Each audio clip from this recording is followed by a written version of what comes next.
Muito bem, irmãos, graça e paz, que o pastor Marcos, estamos no curso básico de teologia, na matéria de Cristologia, a doutrina de Jesus Cristo, ok?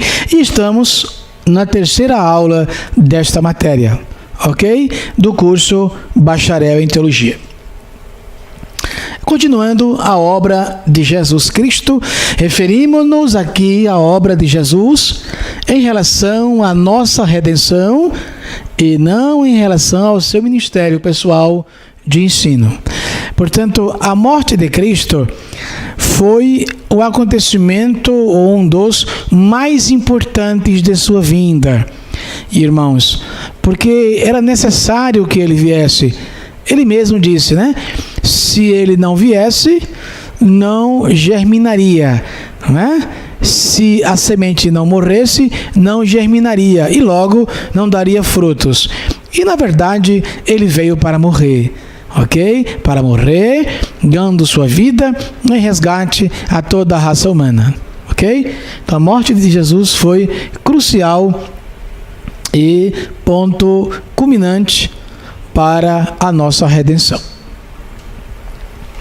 Falando da sua ressurreição, a ressurreição de Jesus é o firme alicerce do cristianismo. E eu costumo dizer, irmãos, que a Santa Ceia que nós tomamos todos os meses, tem igrejas que fazem todas as semanas, tem igrejas por aí que faz anualmente, né? A Santa Ceia que a gente toma, o pão e o suco de uva, né? Representa não só a sua morte, mas também a sua ressurreição.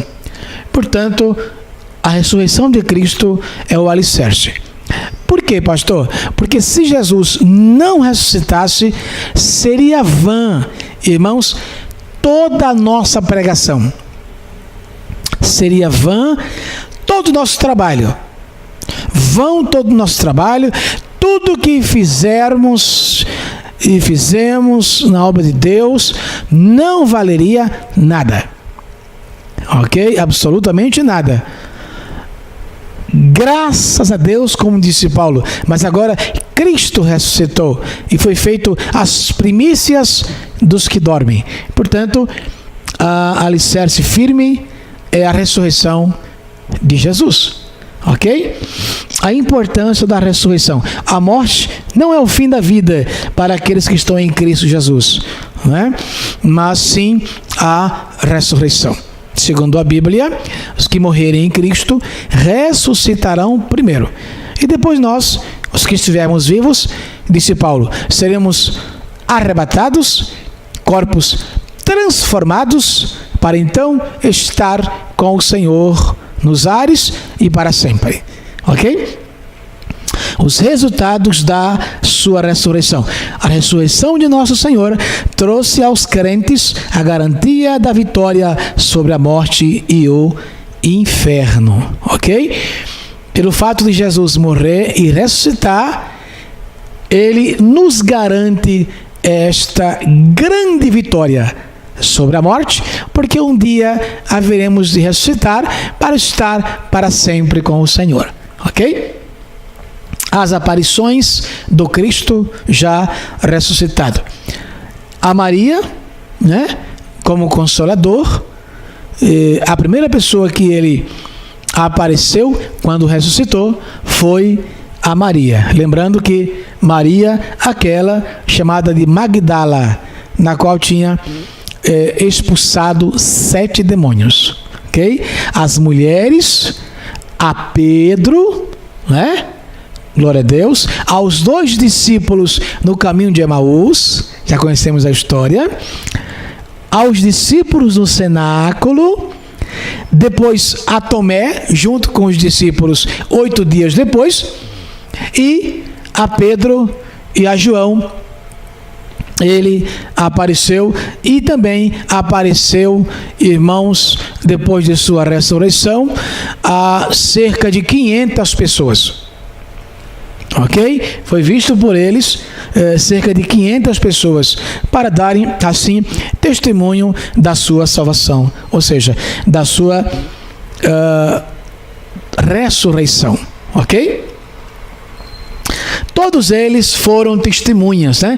3 coisas são necessárias para fazer com que um testemunho seja digno de confiança.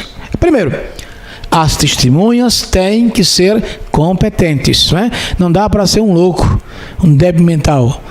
Tem que ser competente e de um juízo são, para então credibilizar o acontecido. Segundo, tem que ser um número suficiente, né? Não dá para ser uma pessoa, né? Mas no mínimo 2 pessoas, né? Dando testemunho de um caso. E Jesus apareceu, irmãos, a cerca de 500 pessoas, ok? Tem que ser de boa reputação, não é? Pessoas que conviveram com ele, pessoas que trouxeram assim uma vida íntegra, andaram sempre com Jesus, né? Então ninguém, irmãos, melhor que eles que andaram com o Senhor para então dar testemunho da sua ressurreição, ok? Provas finais da ressurreição de Cristo. A grande comissão dada aos discípulos. Quando ele ressuscita, ele se apresenta aos discípulos como em outras vezes, e lá no final do seu 40º dia, pois ele esteve 40 dias aqui na terra, depois que ressuscitou dos mortos, ele se volta para os discípulos e dá aquela grande comissão que nós conhecemos. Ide por todo mundo, pregai o evangelho a toda criatura. Aquele que crer e for batizado será salvo. Porém, aquele que não crer será condenado. Essa comissão só se deu depois da sua ressurreição. Ok? Eis que estou convosco. Olha que interessante. Eu sou professor, irmãos, de língua portuguesa. Portanto, sei do que estou falando. Eis que estou convosco. Note que ele usou o verbo no presente do indicativo. Estou. Eu estou. Ok?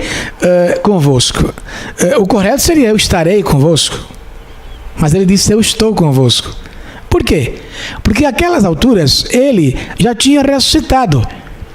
Ok? E Deus, irmãos, não conhece futuro, muito menos passado. Tudo para Deus é um eterno presente. Por isso, justificando o verbo estou e não estarei. Ok? Ele sempre está conosco porque Ele é Deus. Ok? A sua ascensão, a ascensão do Senhor, a ascensão de nosso Senhor, após ter passado 40 dias com seus discípulos, depois da sua ressurreição, foi o selo. Olha que interessante. Foi o selo da aprovação do Pai e da sua missão na terra. Ok? Depois de ter estado com eles, ele foi ascendido ao céu. E como disse Marcos, capítulo 6, versículo 19, ele assentou-se à destra de Deus até ao dia de hoje. Amém? Selo de aprovação ao seu trabalho. Tudo o que ele fez, já dizia Isaías, ele verá o resultado do seu trabalho e ficará satisfeito. Ok? Então, é o selo de todo o seu trabalho. Sela, fecha, conclui com chave de ouro. Portanto, a ascensão é o fechamento, irmãos, com chave de ouro de todo o seu trabalho aqui na terra, em prol de toda a raça humana. Ok? Descrição da ascensão de Jesus. Os 4 evangelistas são breves, Mateus, Marcos, Lucas e João, quando descrevem a ascensão de Nosso Senhor à presença do Pai. Ok? Um detalhe, irmãos, Jesus foi trasladado ao céu e não arrebatado. Ok? Como se aconteceu a trasladação de Enoque. Assim aconteceu com Jesus. Uma coisa muito interessante é que o anjo disse que assim como ele foi ascendido ao céu, assim ele voltará. E de acordo com a escatologia, na segunda fase de sua volta, irmãos, 7 anos depois do arrebatamento, ele virá devagarinho e pisará os seus pés no Monte das Oliveiras. Glória a Deus. Ao ausentar-se, Jesus prometeu enviar o Espírito Santo. Ele disse: não vos deixarei órfãos, voltarei para vós. Ok? Ele prometeu que daria o Espírito Santo e assim aconteceu. Pastor, quando aconteceu? No momento que ele ressuscita, que apresenta-se no cenáculo fechado, assopra sobre eles e diz: recebei o Espírito. Naquele momento, ele cumpriu esta promessa. Ok? A notícia da ascensão havia entristecido os discípulos. Claro, eles não tinham o Espírito Santo. Irmãos, certamente poderiam pensar que jamais ele voltaria a estar com eles. E agora, entristecidos, Jesus vem e traz para eles a notícia de que em breve voltará. A ascensão e a bênção do Senhor Jesus. Nosso Senhor não voltaria ao Pai sem que primeiro abençoasse os seus discípulos, cumprindo assim o desejo de seus corações, conforme registrou Lucas quando descreveu a sua ascensão.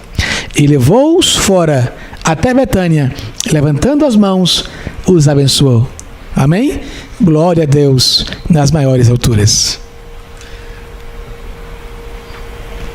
A glorificação de Cristo, confirmada pelo Pai. Os anjos prostram-se, adorando e servindo ao Filho de Deus. E ele se assenta à direita do Pai. Ele é digno de assentar-se do lado direito do trono, porque cumpriu cabalmente a missão recebida do Pai. Amém? Ele ressuscita e diz: é-me dada todo o poder, é-me dado todo o poder nos céus e na terra. Recebe a glorificação e depois é ascendido ao céu. Testemunha ou testemunhada pelos anjos, a aparição dos 2 varões vestidos de branco foi súbita e a aproximação deles nem foi notada pelos discípulos. Então, os anjos testemunham a sua ressurreição e testemunham também a sua volta no momento que ele é ascendido ao céu. Ok?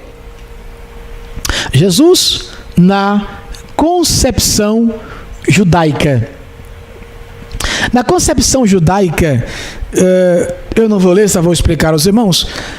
Você pode me perguntar: pastor, como compreende os judeus nos dias de hoje? Quando falo judeus, eu falo em geral. Quem é Jesus para eles? Segundo estudiosos, os judeus veem a Jesus como um profeta, semelhante aos demais. Ok? E não um Messias. Alguns deles chegam a dizer que é um charlatão, ou que foi um charlatão. Mas na sua maioria, eles enxergam a Jesus como sendo um profeta, como qualquer outro. Eles não acreditam que Jesus é o Cristo, que Jesus é o Messias, muito menos que Ele é Deus. Ok? É por isso que eles vão passar, segundo as Escrituras, pela grande tribulação, desprotegida do sinal de Deus, porque não creram em Jesus como seu Messias. Ok? em geral, veja o que os judeus pensam sobre o mestre. Jesus era um judeu da Galileia, que na juventude foi influenciado pelo asceta João o Batista e tornou-se pregador e professor itinerante. É assim que eles acreditam que era o Messias, que era o nosso Jesus. Falando do caráter messiânico de Jesus, ele proibiu expressamente a proclamação pública a respeito de seu caráter messiânico. Observe, os irmãos, que sempre que ele fazia o milagre, ele não permitia, ele pedia expressamente que a pessoa não demonstrasse, porque na verdade ele queria que as pessoas pudessem assim reconhecê-lo de si próprias, não que ele as revelasse. Ok? Dificilmente a gente vê Jesus se auto-revelando. Antes, as pessoas, por si só, é que tiravam as suas conclusões. Ok? Somente depois que ele completou o seu ministério público e que o tempo se aproximou para ele sofrer na cruz, é que assumiu publicamente o papel de rei messiânico por ocasião de sua entrada triunfal em Jerusalém. Ele entra em Jerusalém montado no jumento e as pessoas conclamam: Baruch haba Beshem Adonai. Baruch haba Beshem Adonai. Bendito o Rei que vem em nome do Senhor. Ok? Dali por diante é que nós entendemos que ele se identifica como Messias. Quando esteve junto com Pilatos, Pilatos perguntou se ele era rei. Ele disse: para isso eu vim a este mundo, mas o meu reino não é deste mundo. Aí percebemos que ele confessou que era o rei dos judeus, o Messias prometido. Ok? Aqui nós findamos a aula, meus irmãos, a matéria de Cristologia do curso Bacharel em Teologia. Deus assim te abençoe, no maravilhoso nome de Jesus. Fique com Deus.